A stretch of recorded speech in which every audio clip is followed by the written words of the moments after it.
नमस्कार साथियों, स्वागत है आप लोगों का teaching Manish Kumar YouTube channel पर। साथियों, आज की क्लास आपकी सीटेट एग्जाम के लिए मोस्ट इम्पोर्टेंट साबित होने वाली है। आज की क्लास में आपकी हिंदी पेडागोजी में आने वाला जो कंटेंट है, जिससे आपके सीधे प्रश्न देखने को मिल जाते हैं। आप बात करें अगर आपकी हिंदी पेडागोजी की, तो उसमें आपका जो है वो आपको भाषा मिलेगी। ठीक है, आपको भाषा अर्जन, भाषा अधिगम, भाषा कौशल और भाषा और विचार के मोस्ट इम्पोर्टेंट टॉपिक जो हैं उनसे आपको प्रश्न देखने को मिल जाते हैं।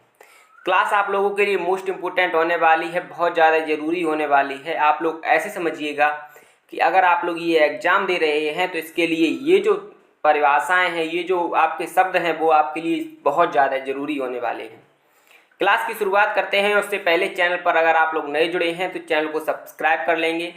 क्लास को दोस्तों के साथ में व्हाट्सएप, फेसबुक, जहाँ कहीं भी हो सके आप लोग शेयर करेंगे, क्योंकि जो आपकी क्लासें पढ़ने वाली हैं वो जैसे ही अगर आप लोग चैनल को सब्सक्राइब कर लेते हैं तो कोई नई क्लास पढ़ती है तो उसकी नोटिफिकेशन आपको तुरंत पहुंच जाएगी। आगे जो आपकी कंटेंट क्लासें शुरू हो चुकी हैं, जिन बच्चों ने पिछली क्लासें नहीं देखी हैं वो जा करके देख लीजिएगा।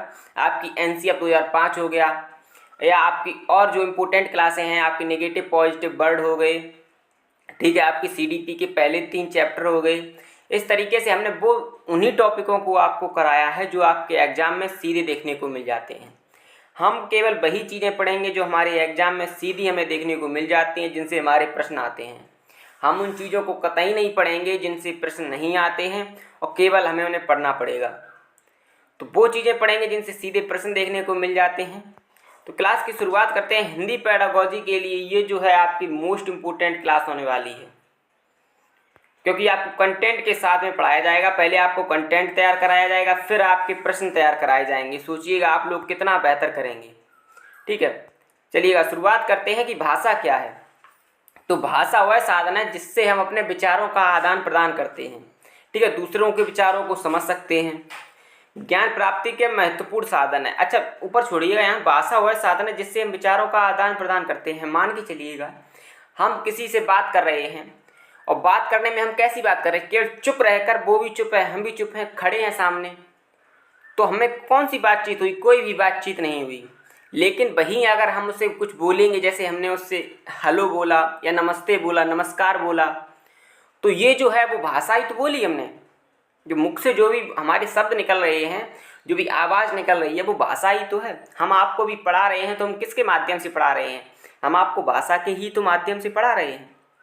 तो ये जो चीज़ें हैं, भाषा क्या है कि जो अपने विचारों को दूसरों को बता सके या दूसरों के विचारों को समझ सके, वही तो भाषा है।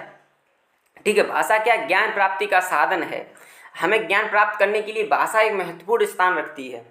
ठीक है, भाषा जो है वो 3 प्रकार की होती है। कौन सी? मौखिक भाषा, लिखित भाषा और आपकी सांकेतिक भाषा। तो भाषा के बारे में हम समझ गए क्या है कि भाषा वह साधन है जिससे हम विचारों का आदान प्रदान करते हैं। मान के चलिएगा आप हैं, आप अपने दोस्त से बात कर रहे हैं, आप फ़ोन पर बात कर रहे हैं, तो फ़ोन पर जो बातचीत कर रहे हैं वो भाषा के ही तो द्वारा कर रहे हैं। अगर भाषा ही ना हो तो हम लोग क्या बात कर लेंगे? जैसे हमने उससे क्या बोला कि आप कैसे हैं, आप क्या कर रहे हैं, तो ये हम जो बोल रहे हैं वो भाषा ही तो है। ठीक है, भाषा के माध्यम से ही तो हम बोल रहे हैं। चलिएगा आगे बढ़ते हैं। भाषा के प्रकार आपको समझ में आ गए, 3 प्रकार होते हैं। अगला आपका जो इम्पोर्टेंट चीज़ है जो आपके एग्जाम में देखने को मिल जाती है कि मौखिक भाषा क्या है, लिखित भाषा क्या है और सांकेतिक भाषा क्या है। तो जो मुख से बोली जाती है भाषा, उसे हम मौखिक भाषा कहते हैं, जो मुख से बोली जाती है। ठीक है, कैसे? जैसे अभी हम आपको जो पढ़ा रहे हैं वो हमारी मौखिक भाषा है। लिखित भाषा क्या है? जो जिस पीडीएफ से आप लोग ये पढ़ रहे हैं वो हमारी लिखित भाषा है। जैसे हम किसी को लेटर देते हैं, ठीक है, हम किसी को एप्लीकेशन देते हैं, हम निबंध लिखते हैं, हम कोई जैसे सुलेख लिखते हैं, हम कोई पैसेज लिखते हैं, तो जो भी चीज़ें हम लिख करके व्यक्त करते हैं, ठीक है, वो हमारी क्या हो जाएगी? वो हमारी हो जाएगी लिखित भाषा। आपकी किताबें जो हैं वो लिखित भाषा में आएंगी। किताबें आपको सुना नहीं सकती हैं। ठीक है, किताबों को आप लोग पढ़ेंगे, उसमें जो लिखी हुई सामग्री, उसके माध्यम से भाषा को सीखेंगे, लिखी हुई माध्यम से भाषा को सीखेंगे। ठीक है, सांकेतिक भाषा की बात करें क्या है, तो वह भाषा जो संकेतों के द्वारा होती है सांकेतिक भाषा कहलाते हैं। जैसे आप क्लास बैठी है, किसी टीचर ने उंगली की खड़े होने की कि खड़े हो जाओ, तो उंगली से जो उसने इशारा किया खड़ा होने का, तो वो क्या हो गया? आपकी सांकेतिक भाषा हो गई। जो आप ऐसे समझिएगा ट्रैफिक पुलिस हो गई। ट्रैफिक पुलिस जो होती है वो सांकेतिक भाषा का यूज करती है। ठीक है, वो किसे कहेगी लेफ्ट हाथ करेगी, फिर अपना राइट हाथ करेगी, फिर कहीं आप जाइए, फिर आप जाइए, तो वो बोलेगा नहीं। वो क्या करेंगे, वो करेंगे कि आपको हाथों से इशारा करेंगे। उस तरीके से जो भाषा होती है, जो हम इशारों से समझ जाते हैं कि जैसे किसी की आंखों में देखकर मालूम पड़ जाता है ये व्यक्ति गुस्से में है, या ये व्यक्ति प्रसन्न है, या ये व्यक्ति कुछ कहना चाहता है। तो ये जो संकेतों के माध्यम से हम जानते हैं, जैसे आप संकेत ऐसे समझिएगा कि आप कहीं गए और उन्होंने आपसे बोला नहीं कि बैठ जाइए, उन्होंने आपसे इशारा किया केवल बैठने का, आप बैठ गए, तो उन्होंने ना तो लिखित में दिया, आपको लिख करके दिया कि बैठ जाइए, ना आपसे मुंह से बोला कि बैठ जाइए, उन्होंने एक संकेत किया आपके सामने कि बैठ जाइए। तो जो आप वहाँ पे बैठ गए वही तो सांकेतिक भाषा है। मौखिक भाषा जो मुख से बोली जाती है, लिखित भाषा जो लिख करके दी जाती है, जैसे एप्लीकेशन लेटर या कोई भी जहाँ कहीं भी लिखित के रूप में हम किसी चीज़ को देते हैं या पढ़ते हैं, वो हमारी लिखित भाषा में आ जाएगा। और सांकेतिक भाषा जो संकेतों के माध्यम से सीखी जाती है, हमारी सांकेतिक भाषा कहलाती है। चलिए आगे बढ़ते हैं कि भाषा अर्जन क्या है। चैनल पर अगर आप लोग नए जुड़े हैं तो हम कहेंगे आपको चैनल को सब्सक्राइब कर लीजिएगा, क्योंकि क्लासें जो है वो मोस्ट इम्पोर्टेंट होने वाली हैं। बात करें अगर अपनी, तो हमने सीटेट एग्ज़ाम जो जनवरी 2024 में हुआ था, उसमें पहले ही प्रयास में पेपर फर्स्ट और पेपर सेकंड को बहुत अच्छे नंबरों से पास किया है। ठीक है, तो आप लोगों के लिए वही पढ़ाया जाएगा जो हमने अपने तैयारी के दौरान महसूस किया है, जो पढ़ा है, और हमें लगता है कि ये एग्ज़ाम में सीधा देखने को मिल जाता है।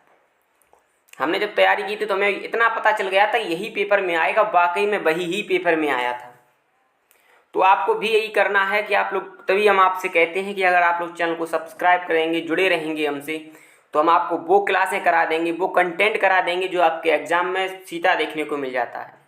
सीटेट का सिलेबस ज़्यादा नहीं है, लेकिन उसकी प्रैक्टिस आपकी बहुत ज़रूरी है। ठीक है, चलिएगा आगे बढ़ते हैं। तो आपका है कि भाषा अर्जन क्या है। तो है भाषा जो हम अपने परिवार और आस पड़ोस से सीखी जाती है, जिसे सीखने में हमें ज़्यादा प्रयास नहीं करना पड़ता और जिसके अनुकरण के द्वारा सीखी जाती है, मातृभाषा होती है। समझिएगा कैसे, कि मान के चलिएगा आप कोई छोटा बच्चा है, तो जो अपने परिवार, जैसे उसके पापा बोल रहे हैं, उसकी मम्मी बोल रही हैं, उसका भाई बोल रहा है, उसकी बहन बोल रही हैं, दादा दादी पड़ोस में, तो वो लोग जो भाषा का जो वातावरण तैयार कर रहे हैं, वही तो भाषा अर्जन है। अब वो पापा से अपने ये तो नहीं पूछेगा कि पापा इसमें कौन सा नियम लगा है आप जो भाषा बोल रहे हैं, या अपनी मम्मी से ये तो नहीं पूछेगा मम्मी इसमें कौन सी हेल्पिंग वर्ब लगी है। ठीक है, वो यही तो कहेगा कि उन्होंने कहा कि बेटा पानी ले आओ, बच्चा गया पानी लेकर आया, उन्होंने कहा बेटा इन अंकल को नमस्ते करो, बच्चा ने अंकल को नमस्ते किया। अब ये तो नहीं पूछेगा कि इसमें कौन सा काल है, भूतकाल है, भविष्य काल है या वर्तमान काल है, उसे इसकी कोई भी ज़रूरत नहीं है। तो जो बिना किसी प्रयास के केवल घर के साथ में, जैसे बच्चा बोलना शुरू कर देता है, कहते हैं बच्चा बोल रहा है, धीरे धीरे भाषा में अटक रहा है, बोलना शुरू कर देता है, तो वह जिस भाषा में बोलता है वो हमारी भाषा अर्जन कहलाती है। और ये एक तरीके से मातृभाषा होती है। अच्छा, भाषा अर्जन पहली भाषा हो गई तो इसलिए मातृभाषा इसे कह सकते हैं। दूसरी बात, मान के चलिएगा कि आप लोग अभी यहाँ पर हैं, जैसे यूपी में हैं, आप हिंदी बोल रहे हैं, आप लोग गए पंजाबी में, या मान के चलिएगा आप लोग तमिलनाडु में शिफ्ट हो गए, तमिलनाडु में जाकर के आपने अंग्रेजी भाषा में शिक्षा ली, लेकिन उस तमिल जो भाषा है वो आपने आस पड़ोस के माध्यम से सीखी। तो जो भाषा आपने आस पड़ोस के माध्यम से सीखी वो आपकी भाषा अर्जन है। भाषा अर्जन जो आपको विद्यालय में सीखने की ज़रूरत नहीं है, जो अपने परिवार आस पड़ोस के माहौल में सीखते हैं। अब तमिलनाडु में आपने तमिल की कोई भी स्कूल नहीं ज्वाइन की, मान के चलिएगा कोई यूपी की फैमिली है, यूपी से वो लोग तमिलनाडु में शिफ्ट हो गए, वहाँ बच्चा हुआ, तो माता पिता की जो भाषा है बच्चा वो बोलेगा, उसके साथ में जो तमिल भाषा है जो आस पड़ोस से बच्चा सीखेगा, बच्चा उस भाषा को भी जान जाएगा। और दोनों भाषाओं को सीखने में बच्चे को ज़्यादा किसी भी व्याकरण की ज़रूरत नहीं पड़ेगी, कोई भी ज़रूरत नहीं पड़ेगी, केवल उसको जो वातावरण है वो भाषा का मिल जाएगा, उसी से वो सीख जाएगा। तो ऐसे जो भी भाषाएं सीखी जाती हैं आपकी, वो भाषा अर्जन कहलाती हैं। ठीक है, बहुत ही सरल चीज़ थी आपके लिए, ऐसे समझिएगा ये।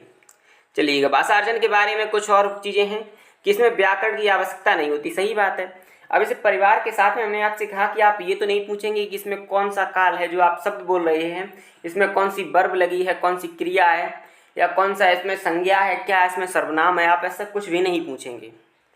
क्यों? क्योंकि आप जानते हैं कि यही भाषा में यही बोल करके लोगों को बताना है। ये सहज एवं स्वाभाविक होती है। अच्छी बात है कि आराम से सीख जाते हैं। इसमें ज़्यादा हमें कुछ वो प्रयत्न नहीं करना पड़ता कि हमें इसके नियम याद करने पड़ेंगे, हमें इसकी व्याकरण पढ़नी पड़ेगी, हमें ऐसा नहीं करना पड़ेगा। ये अनौपचारिक होती है, इसमें ज़्यादा कुछ वो नहीं करना पड़ता कि ड्रेस पहन के जाइए, अच्छी तरीके से बैठिए, एक समय दीजिए। इसमें बच्चा जितनी ज़्यादा बात करेगा उतनी अच्छी सी भाषा का विकास होगा, और अच्छे माहौल में अच्छी भाषा का विकास होगा, और ख़राब माहौल में, खराब वातावरण में खराब भाषा का विकास होगा। लिपि भाषा का लिखित रूप है। देखिए, भाषा को लिखने के लिए लिपि की आवश्यकता होती है। कोई भी भाषा किसी भी लिपि में लिखी जा सकती है। कैसे? जैसे तमिल का कोई शब्द है उसे हम हिंदी में लिख सकते हैं, ठीक है। या अंग्रेजी का शब्द, जैसे मान के चलिएगा अंग्रेजी का शब्द है आपका एनिमल, तो एनिमल को हम हिंदी में भी तो एनिमल लिख सकते हैं। या मैंगो, तो हिंदी में भी तो हम उसको मैंगो लिख सकते हैं। तो ये जो है कि कोई भी भाषा किसी भी लिपि में लिखी जा सकती है। जैसे मान के चलिएगा कि आपका अंग्रेजी शब्द है सिस्टर, ठीक है, तो हम उसे हिंदी में भी तो सिस्टर लिख सकते हैं, हम ऐसे सिस्टर लिख देंगे उसको, ठीक है। तो यही जो है वो आपकी भाषा है। भाषा किसी भी लिपि में लिखी जा सकती है, कोई भी भाषा। अगला है आपका कि अचेतन प्रक्रिया। वाकई में से हमें क्या चेतन मन से पढ़ने। अच्छा, एक बात बताइएगा, कोई भी बच्चा, छोटा बच्चा है, वो बहुत ध्यान देता है चीज़ों को जब भाषा सीखता है, तो कि बिल्कुल बड़े ध्यान से सुन रहा है। अरे इन्होंने बोला है कि आज मैं बाजार जा रहा हूँ, तो बड़े ध्यान से सुन रहा है कि अरे आज मैं बाजार जा रहा हूँ, आज मैं बाजार जा रहा हूँ, हमें यही सेंटेंस बोलना है। नहीं, उन्होंने कहा आज मैं बाजार जा रहा हूँ, बच्चे ने देखा, समझा, धीरे धीरे उस चीज़ की प्रतिक्रिया की, और वो जान जाएगा कि आज मैं बाजार जा रहा हूँ, मतलब कि ये भी एक भाषा का ही रूप है, ठीक है। वातावरण का प्रभाव हमने आपको बताया बहुत ज़्यादा जरूरी है। अगर आप लोग अच्छे वातावरण में बच्चा रहेगा तो बच्चा सीखेगा, खराब वातावरण में रहेगा तो बच्चा उतना अच्छा नहीं सीख पाएगा। ये चीज़ बहुत ज़्यादा ज़रूरी है आप लोगों के लिए। आप लोग जो शिक्षक बनने जा रहे हैं, आप लोगों को ये बहुत ज़्यादा ज़रूरी है कि बच्चे को एक अच्छा वातावरण दें क्लास में, उसकी मातृभाषा के साथ में शुरुआत करें, उसे धीरे धीरे ऐसी भाषा बना दें उसकी कि बच्चा जब कहीं समाज में जाए तो उस भाषा का प्रयोग करके ये कहे, लोग ये कहें कि वाकई में उसकी जो शिक्षा है वो बहुत अच्छी होने वाली है, बहुत अच्छी है, ठीक है। चलिएगा, जिन भी बच्चों ने अभी तक क्लास को लाइक नहीं किया है, क्लास को लाइक करिएगा, कमेंट में बताइएगा कि क्लास आपको कैसी लगी, ठीक है। बहुत अच्छी बात है आप लोगों के साथ में। अगला आपका है कि भाषा अधिगम क्या है। तो है भाषा जो एक प्रयास के द्वारा सीखी जाती है तथा जो स्कूल में सीखी जाने वाली भाषा है। अब भाषा अधिगम के बारे में अब जानिएगा कि मान के चलिएगा कि आप घर पे भाषा सीखे, हिंदी आपने पढ़ी, लेकिन जब आप लोग स्कूल में गए तो वह हिंदी आपकी घर की हिंदी से कुछ अलग थी। उसमें हमने व्याकरण भी पढ़ी, उसमें हमने उसके नियम भी पढ़े सारे, हमने संज्ञा सर्वनाम वो हर चीज़ उसकी पढ़ी, उसकी हमने किताब भी पढ़ी, उसके हमने प्रश्न भी किए। तो इस जो भाषा हम स्कूल में जा कर के सीखते हैं वो हमारी भाषा अधिगम कहलाती है। अब मान के चलिएगा वही तमिलनाडु वाला उदाहरण ले लेते हैं कि एक बच्चा यूपी का है, वो तमिलनाडु में गया, आस पड़ोस के माध्यम से उसने तमिल भाषा सीख ली। तो जो तमिल भाषा सीखी उसने वो उसकी हो गई भाषा अर्जन। और जो विद्यालय में गया जहाँ अंग्रेजी पढ़ाई जाती है तो वो उसकी हो गई भाषा अधिगम। तो विद्यालय में जो भाषा पढ़ाई जाती है वो हमारी भाषा अधिगम कहलाती है, ठीक है। जिसे जिसे सीखने के लिए व्याकरण की आवश्यकता होती है, जो एक प्रयासपूर्ण तरीके से सीखी जाती है, ठीक है, जो एक औपचारिक होती है, मतलब इसे प्रयत्न करना पड़ेगा आपको, ठीक है। ये नियमबद्ध प्रक्रिया है, आपको किताबें पढ़नी पड़ती हैं। बहुत अच्छी बात कही यहाँ पर कि इसके लिए आपको किताबें पढ़नी पड़ेंगी, ना कि आप लोग ऐसे ही सीख जाएंगे। अगर आप लोग बगैर किताबों के सीखेंगे, सामान्य बोलचाल में सीखेंगे, तो वो आपकी भाषा अर्जन कहलाएगी, ना कि अधिगम, ठीक है। ये एक तरीके से आपकी दूसरी भाषा होती है। अगला है आपकी चेतन प्रक्रिया, चेतन के द्वारा सीखी जाती है। आगे आपके लिए है ये कि शिक्षक के द्वारा सीखी जाती है। इसे सीखने के लिए शिक्षक की आवश्यकता होती है। अब भाषा अर्जन को सीखने के लिए शिक्षक की इतनी अच्छी आवश्यकता होती नहीं, क्योंकि जब तक बच्चा विद्यालय में जाता है, शिक्षक के पास जाता है, तब तक तो भाषा अर्जन कर चुका होता है। तो भाषा अर्जन में उसे अध्यापक की ज़रूरत होती नहीं है, उसे अध्यापक की ज़रूरत तो भाषा अधिगम में होती है। आगे आप कहें कि भाषा कौशल क्या है, इससे आपको प्रश्न पूछे जाते हैं। तो भाषा के 4 कौशल हैं। कौन कौन से? सुनना, बोलना, पढ़ना, लिखना। इसको एक लाइन में अगर याद करें तो इसे याद कर सकते हैं सर्वोपरि, सुनना, बोलना, पढ़ना और लिखना, ठीक है। आगे बात कर लेते हैं कि गणनात्मक कौशल कौन है।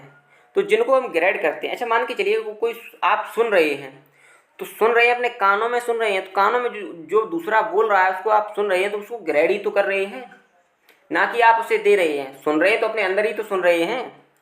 तो सुनना हमारा क्या होगा कि उसे हम ग्रेड कर रहे हैं। पढ़ना, अब मान के चलिएगा आप पढ़ रहे हैं, तो पढ़ रहे हैं दिमाग में पढ़ रहे हैं, चीज़ें दिमाग में जा रही हैं आपकी, ठीक है, आप उसे अंदर ले रहे हैं। तो ये जो चीज़ें हैं ये आपकी ग्रेड कर रहे हैं आपको, इसलिए ये क्या हो जाएंगी, ग्रेडात्मक हो जाएंगी। ये आपके एग्जाम में से सीधे प्रश्न आते हैं कि इसमें कौन सा अभिव्यक्तात्मक कौशल है, कौन सा आपका ग्रेडात्मक कौशल है। आगे बात कर लेते हैं अभिव्यक्तात्मक कौशल कौन सा होता है। तो आप अभिव्यक्त मतलब जो बोलना, दूसरे को देना, ठीक है, अभिव्यक्त करना, दूसरों को बताना, ऐसे समझिएगा। तो बोलना, अब जैसे बोल रहे हैं तो बोलने में तो हमारे शब्द जो है वो दूसरों को दे रहे एक तरीके से, ऐसे समझिएगा। हम बोल रहे हैं, हमारी आवाज़ जो है वो निकल रही है बाहर, ठीक है। तो जो हम बोल रहे हैं वो हम दूसरों के लिए अभिव्यक्ति तो कर रहे हैं। बोलकर हम अपने अंदर क्या ले रहे हैं, बोलकर हम दूसरों को बता रहे हैं कि ऐसा करना है, ठीक है। लिखकर भी तो हम दूसरों को ही समझा रहे हैं। ऐसे समझिएगा कि बोलकर और लिखकर हम दूसरों के लिए करते हैं, दूसरों को समझाते हैं। और सुनकर और पढ़कर हम खुद समझते हैं। तो जिनसे हम खुद समझते हैं वो हमारा ग्रेडात्मक कौशल कहलाएगा, और जिनसे दूसरे समझते हैं, हम दूसरों को समझाते हैं, वो हमारा अभिव्यक्तात्मक कौशल कहलाएगा। बोलकर और जो है लिखकर ही हम दूसरों को समझाते हैं, हम पत्र लिखकर ही दूसरों को समझाते हैं, हम बोलकर ही दूसरों को समझाते हैं, और जैसे हम सुनकर ही ग्रेड करते हैं चीज़ों को, ठीक है, या हम जैसे पढ़कर ही चीज़ों को ग्रेड करते हैं। चलिएगा, समझ में आ गया होगा आप लोगों को।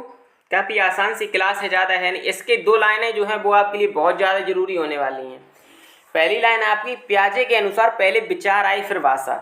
इसके आपको सीधे ही प्रश्न पूछे जाते हैं कि पियाजे के अनुसार पहले विचार आया या भाषा आई। तो पियाजे के अनुसार सबसे पहले विचार आए फिर आई भाषा। अब इसे याद कैसे करेंगे, तो पियाजे से आप समझेंगे प्याज, पियाजे से आप समझेंगे प्याज, और विचार से समझेंगे अचार, ठीक है। तो प्याज का अचार पहले, क्या कहेंगे, हम कहेंगे प्याज का अचार पहले। तो प्याजे का विचार पहले आया, इसलिए प्याज का अचार हो गया। और फिर भाषा, तो भाषा बाद में आई। तो प्याजे का विचार या प्याजे का प्याज, उसका विचार का अचार, एक ट्रिक बन गई आपकी। तो प्याजे जो है वो पहले विचार आए फिर भाषा आई, और वाइगोत्स्की के अनुसार पहले भाषा आई। इन्होंने भाषा को बहुत ज़्यादा इंपॉर्टेंट दी है, फिर आपके विचार आए। तो आपको इनमें कन्फ्यूजन नहीं होना है कि प्याजे का विचार अचार से आप लोग रिलेट कर लेंगे, उससे पढ़ लेंगे, और वाइगोत्स्की का आप लोग भाषा से समझ जाएंगे, भाषा से पढ़ लेंगे। इन्होंने वाइगोत्स्की ने जो दिया है सामाजिक सांस्कृतिक सिद्धांत दिया है, इनके बारे में ज़्यादा जानकारी में हमने पार्ट, इसके फोल्डिंग के बारे में आपको पिछली वीडियो में बता दिया है। तो चैनल पर अगर आप लोग अभी भी नए जुड़े हैं, पहली बार क्लास को देख रहे हैं, तो चैनल को सब्सक्राइब कर लीजिएगा। मेरी मानिएगा कि आप लोगों की क्लास जो है वो बेहतरीन तरीके से होने वाली है। डेली आपको क्लास जो है वो 10 बजे तक मिल जाएगी, इसलिए कहते हैं कि जुड़े रहिएगा, पढ़ते रहिएगा, क्योंकि आने वाला समय जो है वो आपके एग्ज़ाम के लिए बहुत ज़्यादा ख़राब होने वाला है। पता नहीं कि सीटेट में आगे हो सकता है कि आपका सिलेबस चेंज हो जाए। तो जो भी हो, इस बार आपका एग्ज़ाम निकल जाए, और हम आपको क्लासों में वही कंटेंट कराएंगे जो आपके पेपर में आएंगे। हम आपको वो चीज़ें कतई नहीं कराएंगे कि आप मान के चलिएगा कि आप लोग लगातार 7-8, 8-8, 9-9, 10-10 घंटे की क्लास ले रहे हैं, उनमें से आपको कुछ भी फंस भी नहीं रहा है, तो उससे फ़ायदा क्या है। उससे अच्छा कि आप लोग 10, 15, 20 मिनट की एक क्लास ले लीजिएगा, कम से कम उसमें ऐसा तो है कि आपका कंटेंट फंस रहा है, पेपर में आ रहा है। तो इस चीज़ का आप लोग ध्यान रखिएगा। ये मत समझिएगा कि नया चैनल है उतना अच्छा नहीं हो पाएगा। आपके लिए बेहतरीन तरीके से तैयारी कराई जाएगी। जो भी महिलाएं तैयारी कर रही हैं, घर में गृहिणियाँ तैयारी कर रही हैं, या जो लोग तैयारी कर रहे हैं, बच्चे तैयारी कर रहे हैं, जो मतलब दूसरी जगह काम भी करते हैं या कुछ कर रहे हैं दूसरी चीज़ें, तो उनके लिए भी ये क्लासें बहुत ज़्यादा ज़रूरी होने वाली हैं। आप लोग जो है वो चैनल को सब्सक्राइब कर लेते हैं तो क्लासें वो हमारी जो है वो आपको टाइम पर मिल जाएंगी। आपके सहयोग के साथ में ही तो हम आगे बढ़ेंगे। आपके बगैर क्या है बताइएगा। आप लोग मेहनत करेंगे तभी तो हमारा नाम होगा, हम कहेंगे कि बाकी में हमने पढ़ाया है। ठीक है, चलते इसी के साथ में ध्यान रखिएगा अपना, भूलिएगा मत चैनल को सब्सक्राइब करना, और उसके साथ में शेयर जरूर करना है। आप लोगों को शेयर करते रहिएगा, इतना शेयर करिएगा क्लास को कि मालूम पड़े कि वाकई में हमारे वीरों ने जिस क्लास को बहुत अच्छा सा शेयर किया है। चलते इसी के साथ में ध्यान रखिएगा अपना, पढ़ते रहिएगा और बोलिएगा हमारे साथ। जय हिंद।